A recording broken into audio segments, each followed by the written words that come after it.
ay napakahalaga. Buksan po natin ang ating aklat dito po sa Mateo 9. Chapter 9 po, verse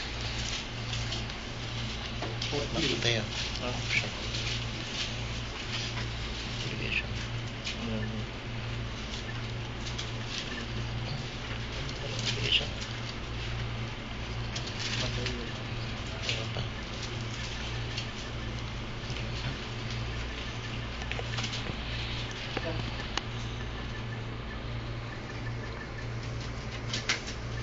Pakibasa po ng kakita.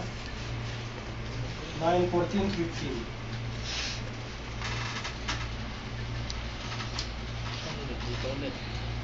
Lumapit kay Jesus ang mga alagad ni Juan Bautista at ang wika, "Palimit kaming mag-ayuno, gayon din ang mga Pariseo. Bakit po hindi nag-aayuno ang inyong mga alagad?" Sumagot siya, "Maaari bang magdalamhati ang mga panauhin sa kasalan habang kasama nila ang lalaking ikinasal? Kapag wala na siya, saka pa lamang silang mag-aayuno." Okay.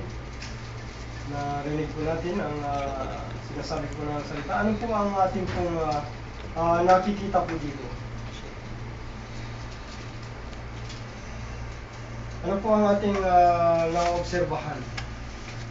Yung nakikita po natin sa verse na ating pong binasa. Sabi po nga po dito sa wikang Ingles, "Then came to him the disciples of John, saying, Why do we and the Pharisees fast oft, but thy disciples fast not?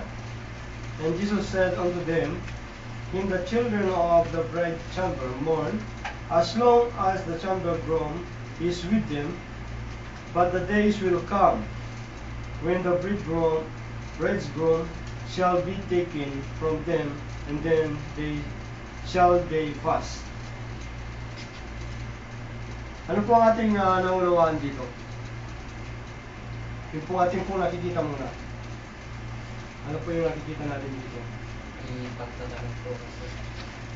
O na mayroon po na mga disipulo na lumapit sa Panginoong Yesus, di po ba?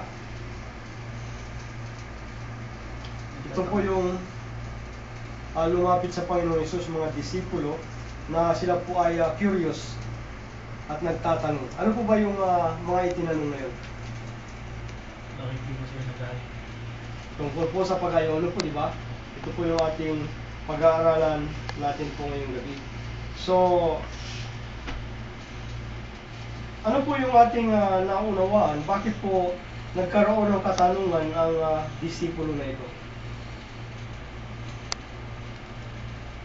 Marahil po kasi nagtataka po sila. Dahil po sila nag-aayuno. Bakit po yung mga alagad po niya ay hindi po nag-aayuno? Ay hindi parehas po sila nananampalataya. So, yun po yung malaking katanungan po sa kanila, no? Marahil tatanong din natin, bakit yung mga Muslim isang buwan silang nagpa-fasting. Pero tayo, hindi. Di po ba? So,